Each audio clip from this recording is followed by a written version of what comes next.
Hello dear students, welcome है आपका PW के इस अमेजिंग प्लेटफॉर्म पे। मैं हूं आपकी फिजिक्स की मेंटर मिस पूजा महारा मैम।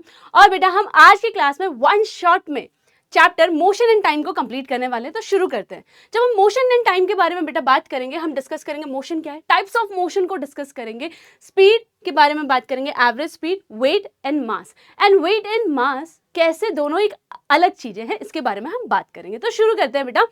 जब हम कहते हैं कोई ऑब्जेक्ट रेस्ट में है, ये तो आपका वाला रेस्ट है जो हम लोग बीच बीच में ब्रेक लेके आराम करते रहते हैं, सो जाते हैं, तब बेसिकली उस रेस्ट की भी अगर मैं बात करूं तो आप कब कहते हैं रेस्ट पे? जब आप कुछ नहीं कर रहे हैं, आराम कर रहे हैं, ठीक है। तो जब आप कुछ नहीं कर रहे होते तो आप कहते हो रेस्ट में। वैसे ही फिजिक्स में हम कहते हैं बेटा when object does not change it's position, ठीक है। जब ऑब्जेक्ट अपनी पोजीशन चेंज नहीं करता है, ठीक है, when the position of the body does not change with respect to its surrounding, तब हम कहते हैं that object is at rest. वही ऑब्जेक्ट मोशन में कब आ जाता है? हम दिन में बहुत सारी एक्टिविटीज करते हैं, right from the beginning of our day. हम जैसे ही उठते हैं, ओके, वी विल मूव, हम ब्रश करेंगे तो भी हम किसी ना किसी ऑब्जेक्ट की पोजीशन को चेंज कर रहे होते हैं या अपनी खुद की पोजीशन को हम चेंज कर रहे होते हैं। तो बेटा यहाँ पर when the position of a body with respect to its surrounding changes, जब वो चेंज होती है तब हम कहते हैं कि एक ऑब्जेक्ट ने मोशन किया है, ठीक है। तो ये हो गई मोशन की बात। लेकिन क्या हर बार ऑब्जेक्ट्स किसी दूसरे ऑब्जेक्ट के अकॉर्डिंग अपनी पोजीशन को चेंज करते हैं? क्या हर बार एक ऑब्जेक्ट मोशन में हमें दिख रहा है, क्या दूसरे ऑब्जर्वर के लिए भी वो मोशन में ही होगा? Let's see this. तो यहाँ पे एक ऑब्जर्वर है, ऑब्जर्वर साइड पे बैठा हुआ है। ऑब्जर्वर जब ऑब्जर्व कर रहा है तब वो देख रहा है कि यहाँ पे जब यहाँ से वो देख रहा है यहाँ पे अंदर कुछ लोग बैठे हुए हैं, तो वो बोल रहा है कि ये सारे के सारे लोग मोशन में हैं, दे आर मूविंग।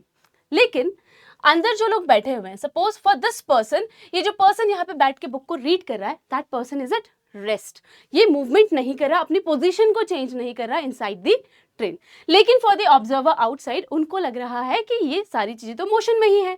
तो इनफैक्ट अंदर के जितने भी लोग हैं ये मोशन में ही हैं।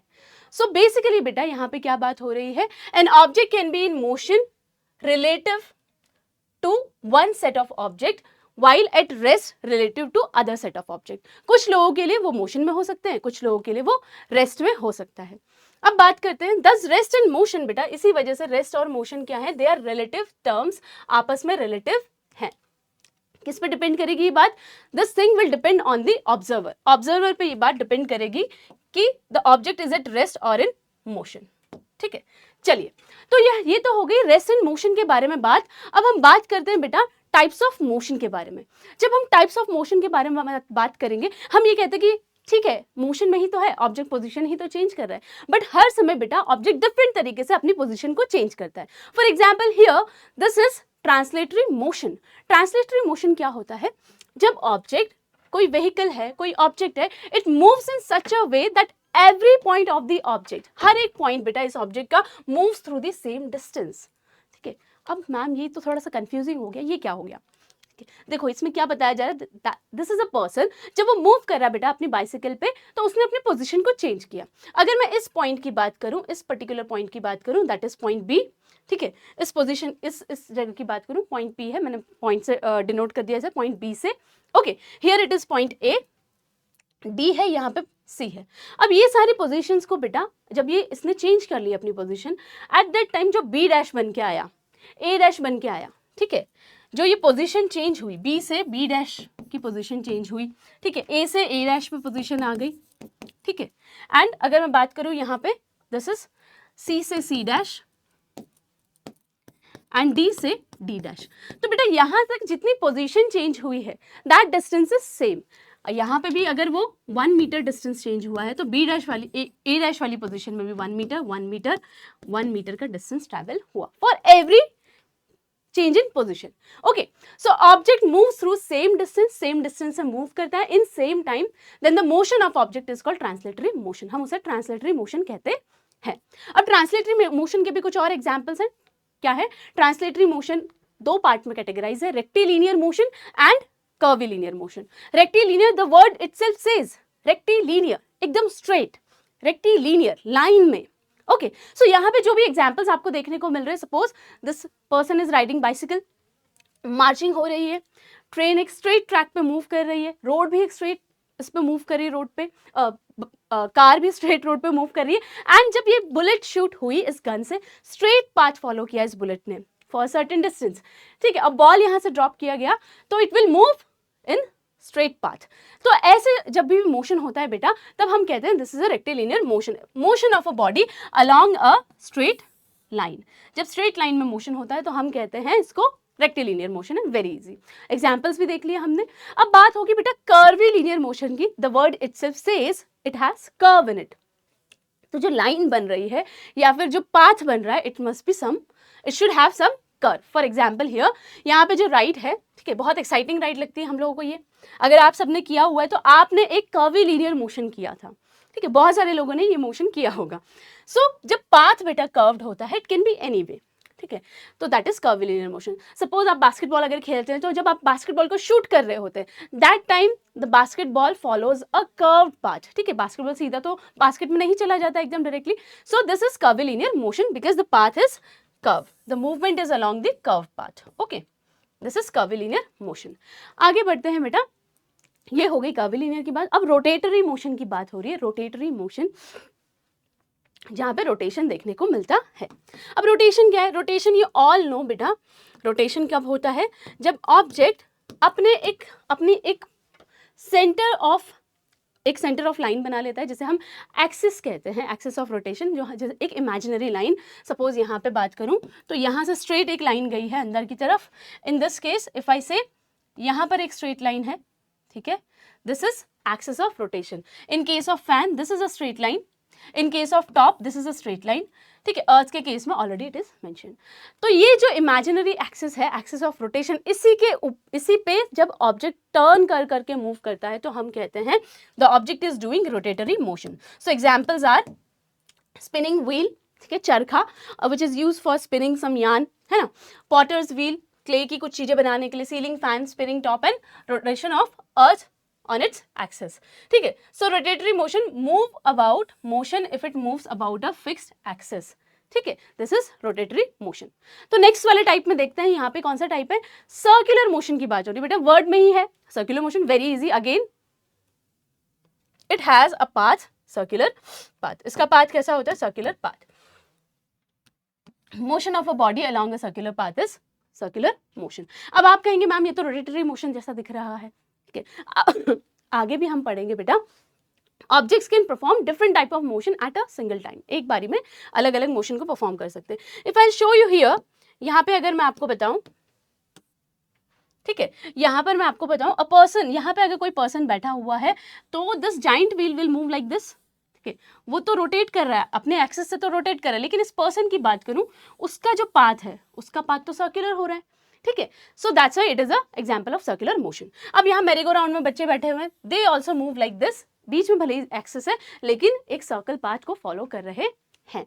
एंड इसमें इंपॉर्टेंट ये बात होती है बेटा सर्कुलर मोशन में, the distance from the centre से जो डिस्टेंस रहता है बेटा, सेंटर से जो डिस्टेंस रहता है वो फिक्स रहता है। जैसे आप अपने सर्कल के बारे में पढ़ा है मैथ्स में, रेडियस उनका फिक्स रहेगा, जो बाउंड्री पे जो भी पॉइंट्स हैं उनका सेंटर से डिस्टेंस सेम रहता है, दैट इज रेडियस, तो वो फिक्स रहता है। यहाँ पे हम इस स्पिनिंग स्टोन के बारे में बात करें। आप लोगों ने ये सब किया है क्या? किया होगा आप लोगों ने, मैंने भी किया है, क्योंकि ये चीज स्टोन को ऐसे बांध के इसको ऐसे घुमाया एक थ्रेड पे, railing of stone tied with string, तो ये भी सर्कुलर पाथ फॉलो करता है। सैटेलाइट जो इसके आसपास मूव कर रही है अर्थ के around, that is also following a circular path, circular motion, ठीक है। Now we will talk about oscillatory motion. Oscillatory motion क्या है? ठीक है, to and fro motion of a body from its rest और मीन पोजिशन। जब एक object to and fro motion करता है, ठीक है, कैसा मोशन करता है? टू एंड फ्रो मोशन करता है बेटा, तब हम कहते हैं कि भाई यहाँ तो ऑसिलेटरी मोशन हुआ है। अब देखो यहाँ पे, जैसे यहाँ पे दिस इज अ रबर, ठीक है, this is an eraser, rubber नहीं इरेजर, तो हम इससे काफी लोगों ने खेला होगा, ठीक है, ऐसे स्ट्रिंग बांध ली, तो this position of this eraser when tied to a string and is undisturbed, that is mean position, ठीक है। in this pendulum also this is the mean position। जब object to and fro motion कर रहा है around its mean position, about its mean position, तब हम कहते हैं बेटा oscillatory motion किया जा रहा है। क्या है इसके लिए keyword? the keyword is to and fro motion। very easy, ठीक है, to and fro motion की बात हो रही है, very easy। तो ये सारे एग्जाम्पल्स हैं। ओके तो यहाँ पे बेटा इट इज अटैच, ठीक है, आप देखेंगे यहाँ पे एक जगह पे इसको फिक्स भी किया हुआ है, यहाँ पे इसको फिक्स कर दिया है, ठीक है, इन दिस केस यहाँ तक इसको फिक्स किया हुआ है, ठीक है, तो तब ये ऑसिलेटरी मोशन हो रहा है। अब आगे देखते हैं, there is a different type of motion that is vibratory motion. Vibratory motion बेटा आ कहाँ से रहा है, वाइब्रेटरी मोशन, ठीक है, वाइब्रेटरी मोशन की अगर हम बात करें, हम मोबाइल्स में आपको वाइब्रेशन देखने को मिलते हैं, basically that vibration is nothing but a oscillatory motion, जब टू एंड फ्रो मूवमेंट हो रही है, लेकिन oscillatory motion where one part of the body remains fixed and the rest moves to and fro. एक पार्ट आपने उसका fix कर दिया है, कहीं दो पार्ट भी हो सकता है, and body makes to and fro motion. लेकिन इस मोशन में बेटा क्या होता है, ऑसिलेटरी मोशन जैसा ही मैम, ये तो सेम डेफिनेशन होगी, लेकिन इन दिस मोशन बेटा क्या होगा, the shape of this the things which do to and fro motion, वो फिक्स जगह पे फिक्स करने के बाद मूव करते हैं, उनका शेप भी चेंज होता है, ठीक है। Let's see the example, human vocal cord. Human vocal cord की अगर बात करें, the way we are, I am able to speak, I am able to produce sound, मेरी साउंड आप तक पहुंच रही है, ठीक है, बिकॉज आई हैव दिस, ठीक है, ये वोकल कॉर्ड्स हैं। वोकल कॉर्ड्स क्या होती है, एक थिन शीट की तरह होती है बेटा, ये ऐसे मूवमेंट करती रहती हैं, इनकी मूवमेंट की वजह से क्या होगा, इनकी मूवमेंट होगी तो ऑब्वियसली स्ट्रेच होंगी, वापस से नॉर्मल हो जाएंगे, शेप चेंज होगा, ठीक है। तो यहाँ पे बेटा इस तरीके से मोशन होता है, तो हम कहते हैं vibratory motion. Tabla membrane vibration, मतलब इसके ऊपर जो ये शीट है जिसे मेम्ब्रेन कहते हैं, एक थिन शीट, उसमें भी वाइब्रेशन होगा, ठीक है। एंड वाइब्रेटिंग मेटल रूलर, हम सबने किया हुआ है, ये बेंच की साइड पे रखते हैं मेटल रूलर को, and we give it a headshot and it starts to vibrate at its position, ठीक है, वाइब्रेशन ऑफ द वायर। यहाँ पे भी बेटा इन सब चीजों का शेप भी चेंज हो रहा है, दिस इज वाइब्रेटरी मोशन। अब देखते हैं नेक्स्ट टाइप ऑफ मोशन क्या है। अब बोलेंगे मैम ये कौन से मोशन आ गए, यहाँ तो जाइंट व्हील वाला भी है, स्विंग भी है, अर्थ का मोशन भी आ गया, सर्कुलर मोशन भी आ गया। तो बेटा इस वाले केस में क्या है, ठीक है, यहाँ पे क्या है, a person on a giant wheel, जैसे ये पर्सन यहाँ था, उसने मूवमेंट की, वन टाइम हुआ, ठीक है, एक बार सर्कुलर पाथ कंप्लीट किया, देख दूसरी बार सर्कुलर मोशन किया, third time circular motion, fourth, fifth, तो ये कंटिन्यूअसली चलता रहा, ठीक है। एंड स्विंग की अगर बात करेंगे बेटा, ये यहाँ पे मूव किया, ठीक है, इतना ज़्यादा जाएगा तो बच्चा गिर भी सकता है, राइट। चलो थोड़ा सा इसको, इसके मोशन को थोड़ा सा कंट्रोल करते हैं हम। यहाँ पे स्विंग करते समय यहाँ तक गया, यहाँ पे आया एंड यहाँ पे आया, दिस इज वन ऑसिलेशन, ठीक है, ये चीज हुई। अब यही चीज बेटा दोबारा होगी second time, this type of motion again third time, again fourth time, तो ये कंटिन्यूसली चलता रहेगा, रिपीट होता रहेगा। जैसे हम अर्थ के रिवॉल्यूशन की बात करें बेटा, earth will revolve around sun, एक कंप्लीट किया round, and around the sun जब उसने अपनी पाथ को कंप्लीट किया तो कितना डेज लगे, 365 एंड 1/4 डेज, ठीक है। एंड मून की जब हम बात करें, यहीं पे मून भी है, मून भी ये मोशन किया इसने, एक टाइप ऑफ मोशन करा complete, and it will repeat it. जब कोई चीज बेटा रिपीट होती है at regular interval of time, regular interval of time कहा जा रहा है यहाँ पे, regular interval of time. Regular interval of time क्या है, रेगुलर मतलब रिपीट होना और सेम टाइम लग रहा है ना, अर्थ का रिवोल्यूशन इतना टाइम में वापस से होगा, so this type of motion are called periodic motion. Okay, now non periodic motion की बात करेंगे। अब जो चीज रिपीट नहीं हो रही है that is non periodic motion, है ना। Non period motion which does not repeat itself, यहाँ पे क्या है, does not repeat, very easy, ठीक है। यहाँ पे हमारे टाइप्स ऑफ मोशन में कोई रिपीटिशन नहीं हुआ, दैट इज पीरियोडिक मोशन। बहुत ही रैंडम चीजें आप बोल सकते हो, कुछ भी बोल सकते हो, जैसे कि आपको मिल गया एक flying chappal from your parents, आप कुछ मस्ती कर रहे थे, so that is an example of non periodic motion.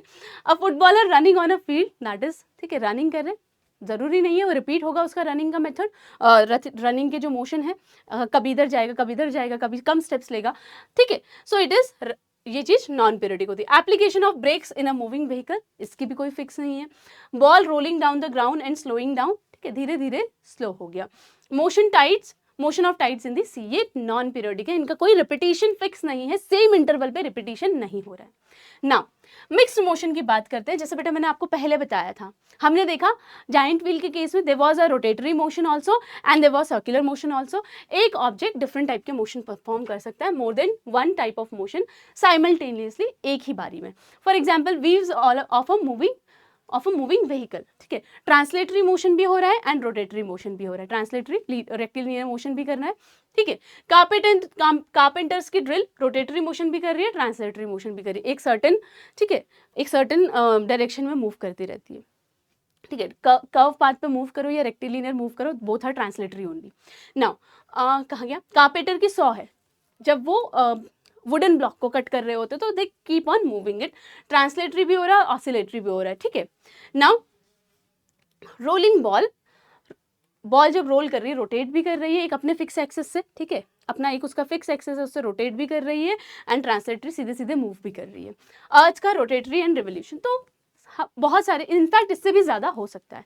Moving on to our next important topic, that is बेटा स्पीड के बारे में बात करेंगे। स्पीड क्या है, ठीक है, आपको पता है जब मैं आपको ये क्वेश्चन दे दूं कि ठीक है ओलंपिक की रेस चल रही है, okay, and it's a short distance running, 100 metre की रनिंग रेस है, तो आप क्या बोलेंगे दैट 100 मीटर की रेस रन जब हुई, 100 मीटर रनिंग का कंपटीशन चल रहा है, तो हम किस बेसिस पे बोलते हैं कि this person has come first, और या ये चैंपियन बन चुके हैं। ठीक है, हम किस बेसिस पे बोलते हैं, जो फर्स्ट आता है। फर्स्ट कौन आता है बेटा, जो सबसे कम टाइम लेता है। ठीक है, फर्स्ट कब आता है, हमने डिस्टेंस फिक्स कर दिया है और जिसने सबसे कम टाइम लिया, ठीक है, हमने बोला कि भाई that person is the winner. और एक और तरीके से या फास्टेस्ट है। ठीक है, सो डिस्टेंस फिक्स करने पे कितना टाइम लगा, किसने कम टाइम में कंप्लीट किया, हमने उसको विनर बता दिया। Time is important. दूसरा फैक्टर क्या है, दूसरा फैक्टर ये है कि मैंने आप लोग को बता दिया कि भाई टाइम तुम्हारा मैं फिक्स कर देती हूँ, मैंने तुमको टाइम दे दिया है, टाइम दिया है for 2 minutes. I want to see who is the fastest, कौन फास्टेस्ट है मुझे ये चेक करना है। तो फास्टेस्ट के लिए मुझे चेक करना है, तो मैं बोलूंगी जिसने मैक्सिमम डिस्टेंस कवर किया। तो मुझे बेटा दोनों तरीके से जब फाइंड करना है कि something is if some person और some object is moving fast और not, I will check 2 parameters, या तो डिस्टेंस फिक्स होगा या तो टाइम फिक्स होगा।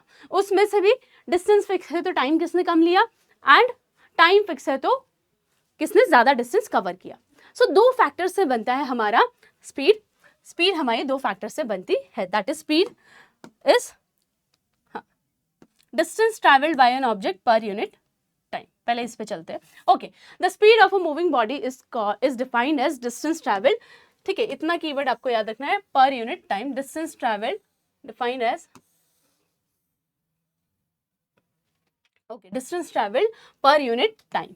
ठीक है, एक यूनिट टाइम में, यूनिट टाइम क्या है यहाँ पे, अगर बेटा आप टाइम इंटरवल लेंगे, सपोज आपने 10 मिनट का टाइम इंटरवल लिया, उसको 10 इक्वल पार्ट्स में डिवाइड कर दिया, तो कितना होगा, सबसे single part 1 unit part is 1 minute. तो आपने पर 1 मिनट बताया कि अगर किसी ने ट्रैवल किया है, सो कोई 10 मीटर का डिस्टेंस कवर कर रहा है पर 1 मिनट, तो that is a unit time.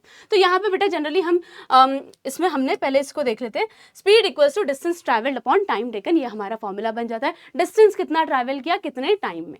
ठीक है, तो हम इससे स्पीड को डिनोट कर लेते हैं, और इसकी एसआई यूनिट क्या है बेटा, मीटर पर सेकेंड। आप मीटर पर सेकेंड ऐसे लिख सकते हैं, और यू कैन ऑल्सो राइट बेटा मीटर पर सेकेंड, इस तरीके से भी लिख सकते हैं, और मीटर में इन्वर्स करके यहाँ पे सेकेंड पे इन्वर्स 1 का सिंबल लगा सकते हैं। ठीक है, other commonly use kilometre per our, जब हम बहुत बड़े बड़े डिस्टेंस की बात करते हैं, मैं सिटीज़ के बीच के डिस्टेंस की बात करूँ, कंट्रीज़ के बीच के डिस्टेंस की बात करूँ, कंट्रीज़, ठीक है, कंट्रीज़ में भी कर सकते हैं। ओके, तो तब मैं स्पीड को मेजर करना चाहूँगी तो मैं किलोमीटर्स में करूँगी, एंड टाइम कितना लगेगा, ऑब्वियसली ज़्यादा लगेगा, तो kilometre per our.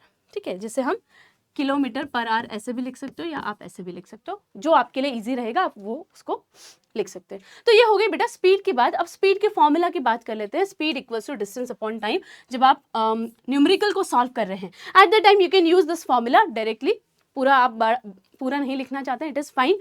And speed जब फाइंड करनी तो आपको डिस्टेंस एंड टाइम पता है। ऐसे ही अगर मुझे ये बताना है, मुझे ये दे दिया गया है कि स्पीड क्या है ऑब्जेक्ट की, एंड टाइम मुझे बता दिया गया है, एक सर्टेन डिस्टेंस ट्रैवल करने के लिए इतना टाइम लगा, मुझे डिस्टेंस फाइंड करना है, तो अगेन ये इस तरीके का ट्राइंगल आप अपने ध्यान में रखेंगे। ठीक है, डिस्टेंस ऊपर, स्पीड एंड टाइम यहाँ पे लिखेंगे। अब मुझे डिस्टेंस बताना है बेटा, डिस्टेंस कि यहाँ पे SNT में लिखा हुआ है, that shows the multiplication, distance equals to speed into time. अब देखो इसी को फॉलो करते हुए अब आपको टाइम फाइंड करना है। ठीक है, न्यूमरेटर उधर ऊपर वाले पार्ट में क्या दिख रहा है, डिस्टेंस, एंड नीचे वाले पार्ट में speed. So this shows numerator में डिस्टेंस है एंड डिनोमिनेटर में स्पीड है। ठीक है, तो ये हो गया बेटा टाइम को कैसे फाइंड आउट करते हैं, अगर आपको ये सारी डिटेल्स दी हुई है। चलिए मूविंग ऑन। अब देखो बेटा हम बात करते हैं कि ऑब्जेक्ट जब मूव कर रहा है, मोशन कर रहा है, तो क्या जरूरी है, यहाँ पे आप ध्यान देंगे और हम इसके बारे में बात कर लेते हैं बेटा। If a moving object travels equal distance, यहाँ पे मैं कहूँ इस इधर जो डिस्टेंस है, इसके बीच का जो डिस्टेंस है, इट इज 10 मीटर। ठीक है, मैंने कहा ये डिस्टेंस 10 मीटर है, 2 सेकंड का टाइम लगा। This distance is also 10 metre and यहाँ पे भी 2 सेकेंड्स का टाइम लगा। दिस डिस्टेंस अगेन उसने फर्दर ट्रेवल किया 10 second in 10 metre in 2 second again in 2 seconds. ठीक है, सो एवरी 2 सेकेंड्स, हर 2 सेकेंड्स में उसने 10 मीटर का डिस्टेंस कवर किया है, the person who is in this car, और या फिर इस कार के मोशन की ही हम बात कर लें, तब हम कहते हैं the motion is uniform motion. Uniform motion, uniform word से when there is some uniformity, similarity कुछ होती है तो हम यूनिफॉर्म वर्ड यूज करते हैं, hence uniform motion. Equal distance equal time, ठीक है, EDET, that is uniform motion. And इसमें बेटा कहते हैं स्पीड रिमेन्स कांस्टेंट, क्योंकि देखो स्पीड तो कांस्टेंट हो गई ना।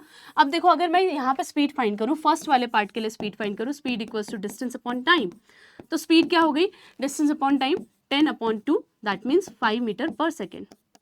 ठीक है, for the second part also if I try to find out, तो speed equals to distance upon time equals to 10/2 equals to 5 meter per second. तो स्पीड हमेशा कांस्टेंट ही रही है, स्पीड में कोई चेंजेस देखने को नहीं मिले, दैट इज यूनिफॉर्म मोशन। अब इसी तरह जब गाड़ी या फिर this car is doing motion, यहाँ पे इसने 10 मीटर का डिस्टेंस ट्रैवल किया इन 2 सेकेंड्स, मैं अभी टाइम को फिक्स कर देती हूँ यहाँ पे, एंड नेक्स्ट 2 सेकेंड्स में इसने सिर्फ 4 मीटर का डिस्टेंस ट्रैवल किया, नेक्स्ट वाले में अगेन 12 मीटर का डिस्टेंस ट्रैवल किया, देन अगेन 10 मीटर का डिस्टेंस ट्रैवल किया in 2 seconds, and if I say here 5 meter का डिस्टेंस ट्रैवल किया इन 2 सेकेंड्स। ठीक है, so this is non uniform motion, यहाँ तो यूनिफॉर्मिटी है ही नहीं। Okay, moving object travels different distance या unequal distance in equal interval of time. Equal interval of time में आपको देखने को मिलता है, that means object is performing non uniform motion. And in this case बेटा स्पीड की अगर बात करें, does not remain constant, it does not remain constant, speed constant नहीं रहती। ठीक है, अब इसको भी हम चेक कर लेते हैं बेटा। यहाँ पे फर्स्ट वाले पार्ट की अगर मैं बात करूँ तो यहाँ पे speed equals to distance upon time, distance क्या दिया हुआ है 10/2, ठीक है, 5 मीटर पर सेकेंड। सेकेंड वाले की बात करूं तो speed equals to distance upon time, in this case 4/2 equals to 2 metre per second. अब इसी को फॉर्मूला को पुटअप करूं बेटा, 12 divide by 2 6 metre per second, तो ये सारे पार्ट्स में मैं देखूंगी मुझे डिफरेंट स्पीड देखने को मिल रही है, it is not constant, that is a non uniform motion. अब देखो बेटा हम बहुत सारी जगह पे मोशन करते हैं, when you go to school, ठीक है, आप देखेंगे आप ट्रैफिक में फंसेंगे, कभी आप घर से निकलते हुए आपने नॉर्मल स्पीड रखी, ठीक है, कि रेसिडेंशियल एरिया है, बहुत स्पीड में नहीं जा सकते, आपने टर्न लिया तब आपने स्पीड कम की, फिर आपने एक स्ट्रेट पाथ फॉलो किया, तो ट्रैफिक के ऊपर डिपेंड किया कि जब ट्रैफिक नहीं है तो आप एकदम मस्त बहुत स्पीड में गाड़ी चला रहे हो।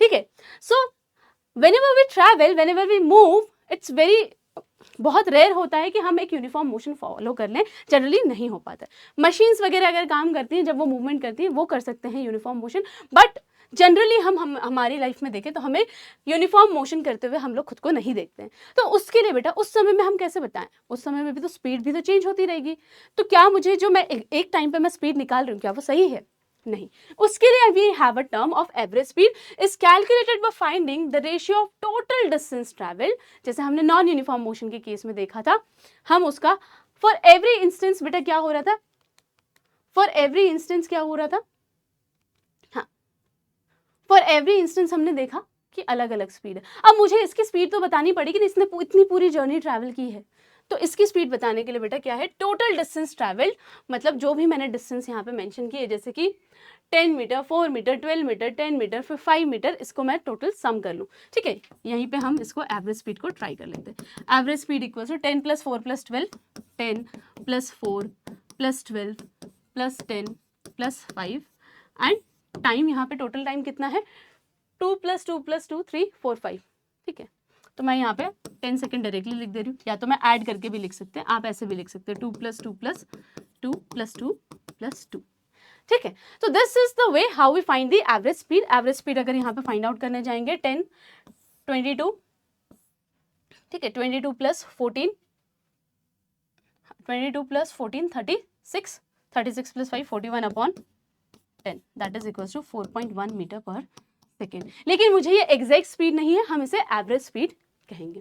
ठीक है, that's how we find the average speed. Average speed equals to total distance travelled upon total time taken, सबको ऐड कर दो और फाइंड आउट कर लो।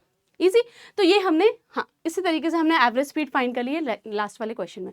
Now moving on, a boy cycles 5 kilometre. ऐसा एक क्वेश्चन बनता है बेटा कि एक बच्चे ने ट्रैवल किया 5 kilometre in first hours. Okay, first hour. तो आपको क्या क्या डेटा मिल गया है, यहाँ पे डेटा आपको दे दिया गया है। जब आपको इस तरीके के न्यूमेरिकल्स आते हैं तो आपको कैसे एड्रेस करना है। ठीक है, डेटा आपको मिल गया है। ठीक है, फॉर अ, हाँ, तो आप लिखेंगे for motion of a boy. ठीक है, यहाँ पे हमें क्या दिया, a boy cycles 5 kilometre distance, distance 1 equals to 5 kilometre. ठीक है, एंड इन 1 आवर क्या बताया गया, in first hour. First hour मतलब बेटा यहाँ पे टाइम आपको कितना बता दिया गया, 1 आवर का टाइम बता दिया गया है। ओके, नाउ नेक्स्ट क्या पूछा है, 7 किलोमीटर इन नेक्स्ट 1 आवर। ठीक है, तो आप क्या करेंगे, यहाँ पे कॉमा किया, डिस्टेंस 2 एंड टाइम 2। क्या दिया हुआ है मुझे, डिस्टेंस 2, 7 किलोमीटर दिया हुआ है, तो मैं यहाँ पे लिख दूंगी। Then what is given in second hour, second hour मतलब नेक्स्ट एक और आवर, तो 1 आवर का टाइम हुआ। अब देखो और दिया है क्या, 8 kilometre in the third hour. Third hour मतलब ये भी 1 आवर के बारे में बात हो रही है। It is very important to understand the language of the question, and here the language is trying to tell us कि एवरी 1 आवर के बारे में हमें डिटेल दी गई है। T3 equals to 1 hour again. Now what is asked, what is the average speed of the entire journey. पूरी journey में average speed क्या थी। ठीक है, तो आप लिखेंगे यहाँ पे टू फाइंड, या फिर आस्क्ड भी लिख सकते हैं। ठीक है, okay, now you will write as solution. आप यहाँ पे एज ए सोल्यूशन की तरह यहाँ पे मेंशन कर देंगे। Now you start writing. ठीक है, यू कैन स्टार्ट सॉल्विंग। अब मैं इसको अगर सॉल्व करती हूँ बेटा, as I will write as average speed, पूरा आप फॉर्मूला लिखेंगे। जब न्यूमेरिकल है तो आप पूरा फॉर्मूला लिखेंगे, total distance travelled upon total time taken. ठीक है, इस तरीके से आपकी अप्रोच होनी चाहिए बेटा for finding the. It is very easy to find out the. आपने वर्बली भी आप इसको कैलकुलेट करके भी आंसर कर सकते हो। In case of numerical you need to show the proper this solution. ठीक है, टोटल डिस्टेंस अब यहाँ पे इसी के साथ आप फाइंड आउट कर लेंगे। यहाँ पे कितना, 5 + 7 + 8, 5 + 7 + 8 डिवाइड बाई 1 + 1 + 1। ठीक है, आई डोंट हैव स्पेस इसीलिए मैं यहाँ पे लिख रही हूँ, आप नेक्स्ट स्टेप में लिखेंगे इसको। ओके, 5 + 7 + 8 20 हो गया, 20 डिवाइड बाई 3, 20 डिवाइड बाई 3। आप बेसिकली इसका डिवीजन कर लेंगे। डिवीजन में आंसर आएगा, ठीक है, 6। अगर आपको मैं यहाँ पे बता दूँ 6 से 18, ठीक है, यहाँ पे 2 बच जाता है, तो आप नॉर्मल डिवीजन करके इसको फाइंड आउट, तो 2 है तो अगेन 6.66। ठीक है, तो 6.66 kilometre per our is the answer. तो ये आपका आंसर आएगा। ठीक है, तो यहाँ पे गिवन इज 6.5, इसको 6.6 कर देते हैं हम। तो 6.6 kilometre per our is the correct answer. And ये आप अपने न्यूमेरिकल में दिया है तो आप इसको इस तरीके से सॉल्व करेंगे। तो यहाँ पे बेटा बात हो गई हमारे इस न्यूमेरिकल को कैसे अप्रोच करना है। A bus travel 60 kilometer in first hour, stops for 30 minutes and then covers 30 kilometer in next 30 minutes. What is the average speed. अगर मैं इस पूरी जर्नी की बेटा मैं एवरेज स्पीड निकालने जाऊँ तो मुझे यहाँ पे डिस्टेंस क्या दे दिया गया, डिस्टेंस 1 = 60 किलोमीटर। ठीक है, अब वो रुक गई वहां पे।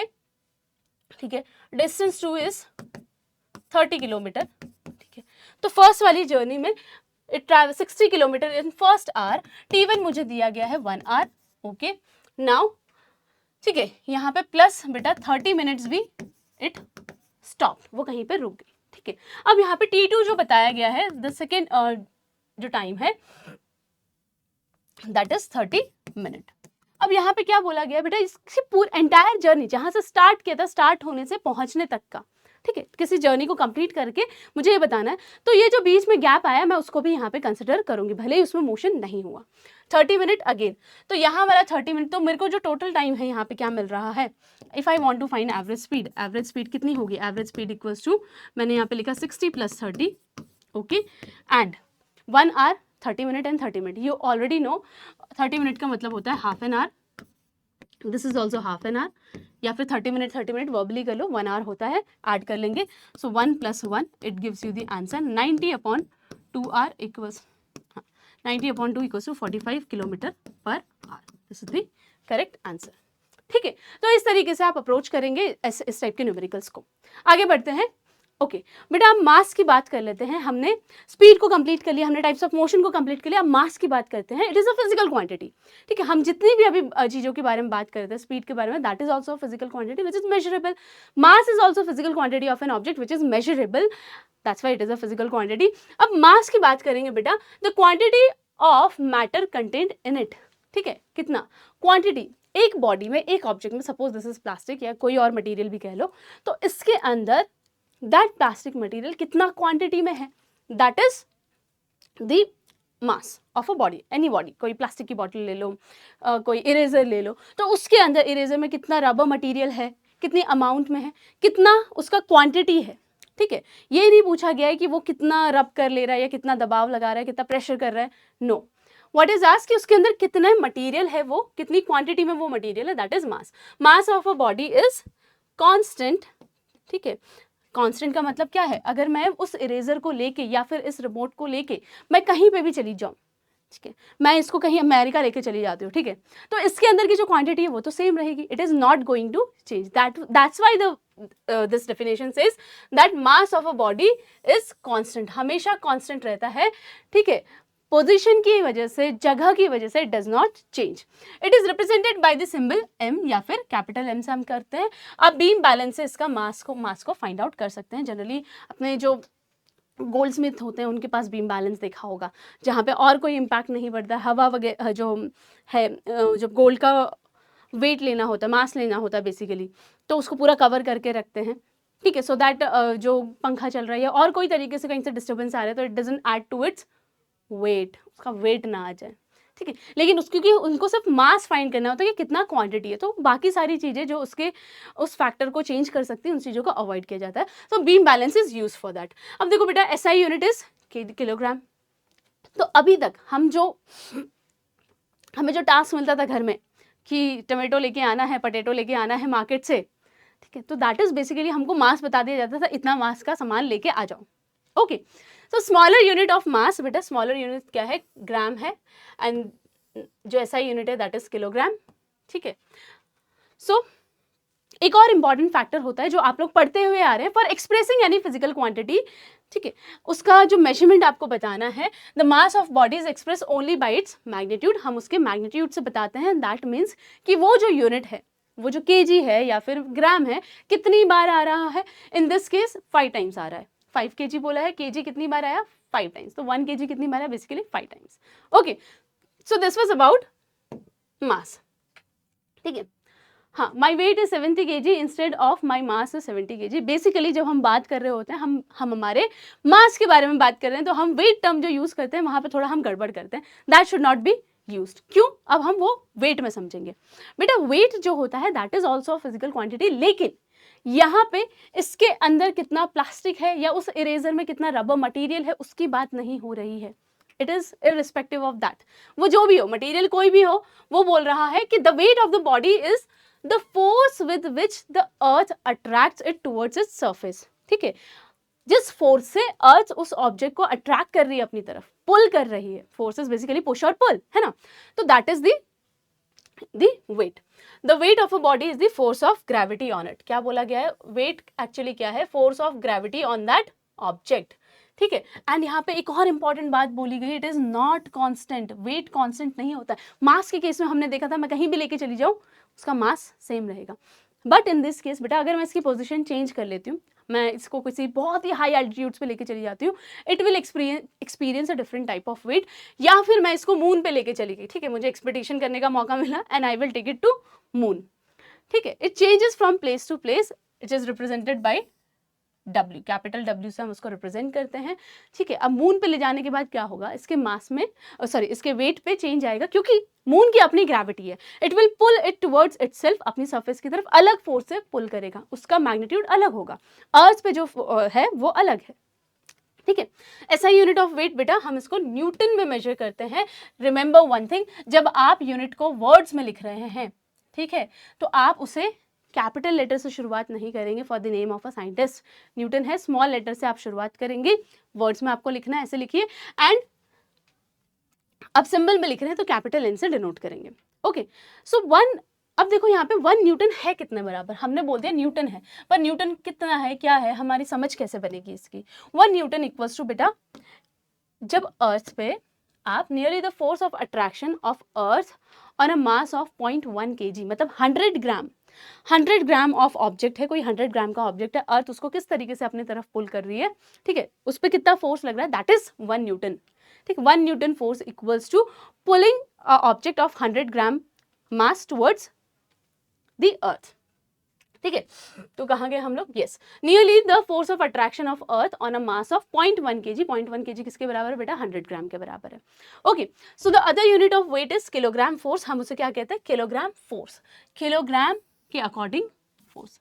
ठीक है, अर्थ 1 किलोग्राम या पर्टिकुलर जो भी वैल्यू दी है उस पर कितना फोर्स लगाती है, दैट इज योर kgf, जिसे हम kgf कहते हैं। सो बेटा 1 kgf इक्वल्स टू 10 न्यूटन्स। ठीक है, ये आप याद रखेंगे, 1 kgf इक्वल्स टू 10 न्यूटन। और यही मैं अगर आपसे बोल दूं कि मुझे 1 न्यूटन के बारे में बताइए, सो 1 न्यूटन कितना होगा, 1 न्यूटन इक्वल्स टू 0.1 kgf। ठीक है, क्लियर है। यहां से अब हम आगे बढ़ते हैं बेटा, वेट की बात हमने कर ली है। Okay, wait of a body is measured by A spring balance, हम किससे करते हैं, स्प्रिंग बैलेंस से मेजर करते हैं। And it is express stating that the magnitude and direction, direction भी चाहिए, डायरेक्शन क्यों, क्योंकि फोर्स की बात हो रही, फोर्स किस डायरेक्शन में लग रहा है, towards the surface of the earth. ठीक है, the direction of weight is always vertically downwards. ठीक है, इसमें डायरेक्शन भी इंपॉर्टेंट है। ठीक है, इसमें कितना मैटर है, अगर मैं इसके मास की बात करूं, मैं किसी भी डायरेक्शन से ले सकती हूँ इसमें, है ना, यहाँ पर डायरेक्शन का कोई इन्वॉल्वमेंट ही नहीं है ये बताने के लिए कि इसके अंदर कितना क्वांटिटी है, लेकिन डायरेक्शन का इन्वॉल्वमेंट कब है, जब फोर्स किस डायरेक्शन में लग रहा है, जो पुल हो रहा है वो किस तरफ हो रहा है, पुश भी तो हो सकता है वो ऊपर की तरफ हो जाए, किसी और चीज ने अट्रैक्ट कर लिया, जस्ट एन एग्जाम्पल, मैग्नेट लगा लो आप, लेकिन हम अर्थ से रिलेटेड बात करें यहाँ पे, तो वो बेसिकली वर्टिकली डाउनवर्ड्स होता है, एंड दैट डायरेक्शन का को कंसिडर करना is important. If force of gravity on a mass of 1 kg at a place is g Newton. ठीक है, क्या बोला यहाँ पे, ओके चलिए, ठीक है, फोर्स ऑफ ग्रेविटी, बेटा क्या बोल रहे हैं यहाँ पे, फोर्स ऑफ ग्रेविटी, ग्रेविटी के द्वारा लगाया गया फोर्स, ठीक है, किस पे, ऑन मास ऑफ 1 kg, किसी 1 kg के ऑब्जेक्ट पे, किसी पर्टिकुलर प्लेस पे g न्यूटन है। ठीक है, अगर वो g न्यूटन है, then the weight of the mass कितना हो गया, m kg हो गया। ठीक है, m kg हो गया, then the weight of the mass m at that place is given as, हम कैसे देते हैं बेटा, इसको कैसे हम शो कर सकते हैं, weight equals to m kg, या फिर m ग्राम भी लिख सकते हो अगर ग्राम में मेजर हो रहा है, m kg w। ठीक है, mg w या तो ओके, तो आप इसको इस तरीके से लिख सकते हो। एंड g यहाँ पे बेटा, g की वैल्यू क्या है, g की वैल्यू शो करी जा रही है 10 न्यूटन पर kg, दैट्स वाई यहाँ पे g की वैल्यू ऑलमोस्ट जो एक्चुअली 9.8 के बराबर होती है। ठीक है, तो यहाँ पे हमने बेटा वेट के बारे में बात की। ओके, तो अब हम चलेंगे बेटा मून की तरफ, कि मून पे वेट क्या होता है, वेट अगेन फोर्स, वो पुल किस तरीके से हो रहा है। जब हम बात करेंगे मून पे जाने की, a mass of body remains constant everywhere, ठीक है, ये हमने बात कर ली है, but weight of body changes place to place. ठीक है, जैसे कि force of attraction of earth on the body which differs from place to place, जगह से जगह ये वैरी करता है। अब मून की बात करेंगे बेटा, मून पे कितना वैरी करेगा, मून पे जब कोई ऑब्जेक्ट हम ले जाते हैं, ठीक है, उसका जो वेट हम अर्थ पे एक्सपीरियंस करते हैं, जो पुल अर्थ देता है, दैट इज ऑन मून 1/6 हो जाता है। ठीक है, कितना हो जाता है, 1/6। Mass of a body is same on earth surface as well as on the moon surface, mass तो सेम है, ठीक है, उसके अंदर जितनी क्वांटिटी है, जितना प्लास्टिक है वो तो चेंज नहीं होगा, ऐसा तो नहीं होगा कि मून पे ले गए और उसमें से कुछ प्लास्टिक गिर गया अंदर से, ऐसा नहीं होगा, राइट। तो that's why the quantity of the matter will remain same, but the force with which it attracts towards its surface it changes, and it changes by the moons surface is 1/6 of the weight of on the earth surface. ठीक है, अगर 1 kg था तो 1/6 हो जाएगा, 1/6 वहां पे experience किया जाएगा, या 1 न्यूटन था तो 1/6 न्यूटन फोर्स वहां पे लग रहा है। ठीक है, so this was about difference between earth and moon. तो हम जो वेट के बारे में बात कर रहे थे, कैसे चेंज हो रहा है, यहाँ पे हमने देख लिया। अब देख लेते हैं बेटा, डिस्कस कर लेते हैं difference between mass and weight. Okay, mass and weight के बारे में बात करेंगे बेटा। It is a quantity of matter content in a body, ये हमने ऑलरेडी बात कर ली है। ठीक है, यहाँ पे फोर्स की बात होगी, यूनिट इस केस में देखेंगे kilogram, in this kgf that is equals 1 kgf equals to 10 newton. ये हमने बात की, कांस्टेंट रहता है everywhere and it changes as per the change in position. इसको हम बीम बैलेंस से मेजर कर सकते हैं and in this case we use spring balance. Spring balance ऐसे दिखता है। आगे बढ़ते हैं, ठीक है। तो ये आपका होमवर्क है, ये आपको एज अ होमवर्क सॉल्व करना है। यहाँ पे बताया गया boy walks first distance 0.5 kilometer in 10 minutes, next 1 kilometer 20 minutes and last इसके मोशन को इसकी 3 पार्ट्स में बताया गया है हमको। Is the motion uniform, find the average speed of body. तो क्या ये मोशन यूनिफॉर्म है और एवरेज स्पीड आपको बतानी है, तो ये आपको होमवर्क में करना है। अब हम बेटा टाइम के बारे में बात कर लेते हैं। टाइम के बारे में बात करेंगे, जब हमारे पास वॉचेस नहीं थी, हमारे पास डिजिटल डिवाइसेस नहीं थी या फिर हमारे पास क्लॉक्स नहीं थी, हम टाइम को कैसे मेजर करते थे, टाइम को की समझ कैसे बनाते थे। Anciently people use to have stand clock रखते थे, किसी इवेंट को होने में कितना टाइम लग रहा है, ठीक है, इस वर्ड पे ध्यान देंगे। सनडायल का यूज़ कर रहे हैं, सन की position on the in the sky, उसके अकॉर्डिंग यहाँ पे सनडायल की जो परछाई पड़ती है, शैडो बनता है, उसके अकॉर्डिंग टाइम को समझते थे। देन यहाँ पे there is this water clock जिसको बोलते हैं, इसमें वाटर को इसमें फिल कर दिया and drip by drip levels बना दिए हैं। ड्रिप होते ही एक लेवल कंप्लीट हो गया, मतलब इतना टाइम हो चुका है, ठीक है।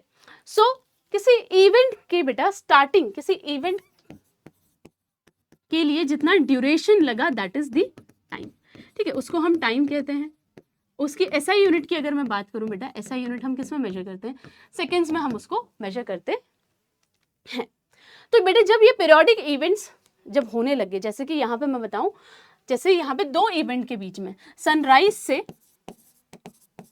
सनसेट का टाइम, ठीक है, लोगों ने देखा कि ये तो पीरियोडिकली चीजें हो रही हैं, ठीक है, पीरियोडिकली आज सनराइज हुआ, देन सनसेट हुआ, नेक्स्ट डे फिर होगा। ऐसे ही जब एक सनराइज से, मतलब एक सनराइज से, नॉट सनसेट, एक सनराइज से दूसरे सनराइज तक या एक सनसेट से दूसरे सनसेट तक, उन्होंने क्या बोला, 1 डे का टाइम हो गया। सो 1 day is unit of time. यहाँ पे न्यू मून वाली सिचुएशन है, एक न्यू मून से नेक्स्ट वाले को क्या बोला गया, ठीक है, एक न्यू मून से नेक्स्ट वाले को इन्होंने 1 मंथ कहा, या फिर 1 full moon to next full moon. तो जिस तरीके से बेटा ऐसे पीरियोडिक इवेंट्स को समझते हुए बोला कि यहाँ पे भाई कोई चीज अगर पीरियोडिकली हो रही है तो हम उससे टाइम को मेजर कर सकते हैं। So very good example, very simple example of it is this pendulum, ठीक है, ये पेंडुलम है।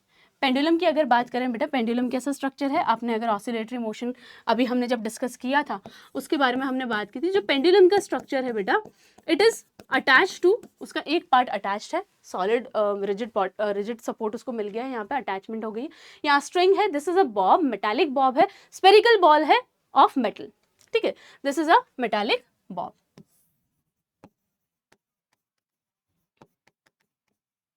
Okay, this is a metallic Bob, ठीक है। अब मैंने यहाँ पे बताया जब ये अनडिस्टर्ब्ड है बेटा, ये इसकी मेन पोजीशन है, ठीक है, अनडिस्टर्ब है, तब ये रेस्ट में ऐसे रहेगा। एंड बेटा जैसे ही मैंने इसको एक छोटा सा थप्पड़ दिया तो इट विल स्टार्ट मूविंग। ये कहाँ मूव करके जाएगा, ये यहाँ जाएगा, ठीक है, एक्सट्रीम पोजीशन तक गया, ए तक गया, देन इस ओ पे वापस आएगा and it will move to B, next extreme तक ये जाएगा and then it will come back to this position, O पे वापस आ गया, ठीक है। तो इसके मोशन की अगर बेटा मैं बात करूं, इसके मोशन की अगर मैं बात करूं, ओ से इट ट्रैवल टू ए, ए से अगेन ओ पे आया, ओ से अगेन बी पे आया एंड बी से अगेन ओ पे आया। जब इसने इतना ट्रैवलिंग कर लिया इस बॉब ने, इस मेटालिक बॉब ने, तब हम कहेंगे दिस इज 1 ऑसिलेशन, ठीक है, इसको हम क्या कहेंगे, 1 ऑसिलेशन कहते हैं। अब यही चीज पीरियोडिकली होती रहेगी, तो इससे हम टाइम पीरियड फाइंड कर सकते हैं बेटा। Time period of a pendulum कैसे फाइंड करते हैं इस वाले में हम ये समझेंगे। Okay, time period of a pendulum की अगर मैं बात करूं,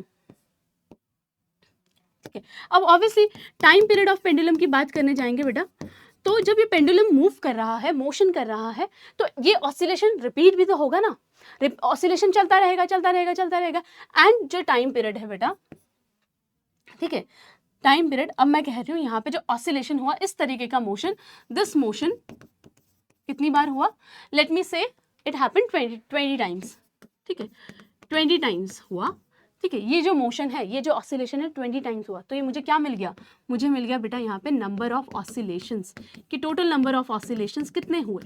this gives me the value of number of oscillations, I counted it, मैंने इसको काउंट किया, मैंने एक स्टॉप वॉच ली, मैंने टाइम भी नोट किया, और मैंने बताया कि भाई जो मुझे टाइम लगा इस मोशन के लिए, एंड मुझे जो टाइम लगा, ठीक है, मुझे लग गया टाइम इक्वल्स टू 10 सेकेंड्स का मुझे टाइम लग गया। ठीक है, अब मुझे बेटा टाइम पीरियड फाइंड करना है। Time period is time taken by a pendulum to complete one oscillation. ठीक है, एक ऑसिलेशन को कंप्लीट करने के लिए कितना टाइम लगा, that is the time period. ठीक है, उसको हम टाइम पीरियड कहेंगे। अब टाइम पीरियड हम कैसे फाइंड करेंगे, बेसिक यूनिटरी मेथड है मैथ्स की, कुछ नहीं, आप बताएंगे टाइम पीरियड टाइम से रिलेटेड है, तो टोटल टाइम कितना लगा, टोटल टाइम हमारा फॉर्मूला बन गया यहाँ पे, total time upon number of oscillation. ठीक है, number of oscillation, total time बेटा कितना है, मैंने नोट किया 10 second and 20 number of oscillations हुए, मुझे आंसर क्या मिल गया 0.5 second. So that's how we find कि एक पर्टिकुलर इवेंट, मतलब यहाँ पे वन ऑसिलेशन के लिए कितना टाइम लगा, दैट इज 0.5 सेकेंड। तो इस तरीके से बेटा हम time period of a pendulum को फाइंड करते हैं। तो यहाँ पे बेटा हमारा जो चैप्टर था वो कंप्लीट होता है। वन शॉट में हमने पूरा चैप्टर का रिवीजन कर लिया है। हमने डिस्कस किया मोशन के बारे में, हमने डिस्कस किया टाइप्स ऑफ मोशन के बारे में, हमने डिस्कस किया एवरेज स्पीड एंड स्पीड के बारे में, then we discuss about the mass and weight. I hope आपको ये समझ में आया होगा, एंड आपको एग्जाम में बहुत हेल्प करेगा। जो न्यूमेरिकल्स मैंने आपको बताए हैं किस तरीके से एड्रेस करना है, आप बिल्कुल उस तरीके से एड्रेस करेंगे, it will be very helpful for you. तो आज की क्लास को बेटा यहीं तक रखते हैं, मिलेंगे नेक्स्ट क्लास में जहाँ हम दूसरे लेक्चर का वन शॉट रिविजन कंप्लीट करेंगे। तब तक के लिए happy learning, bye bye and have a great day.